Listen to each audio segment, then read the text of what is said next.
أعوذ بالله من الشيطان الرجيم. بسم الله الرحمن الرحيم. فانتقمنا منهم فأغرقناهم في اليم بأنهم كذبوا بآياتنا وكانوا عنها غافلين. وأورثنا القوم الذين كانوا يستضعفون مشارق الأرض ومغاربها التي باركنا فيها وتمت كلمة ربك الحسنى على بني إسرائيل بما صبروا ودمرنا ما كان يصنع فرعون وقومه وما كانوا يعرشون. وجاوزنا ببني إسرائيل البحر فأتوا على قوم يعكفون على أصنام لهم قالوا يا موسى اجعل لنا إلها كما لهم آلهة قال إنكم قوم تجهلون إن هؤلاء متبر ما هم فيه وباطل ما كانوا يعملون. قال أغير الله أبغيكم إلها وهو فضلكم على العالمين. وإذ أنجيناكم من آل فرعون يسومونكم سوء العذاب يقتلون أبناءكم ويستحيون نساءكم وفي ذلكم بلاء من ربكم عظيم.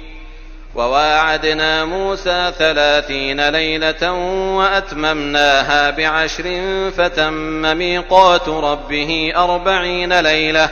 وقال موسى لأخيه هارون اخلفني في قومي وأصلح ولا تتبع سبيل المفسدين.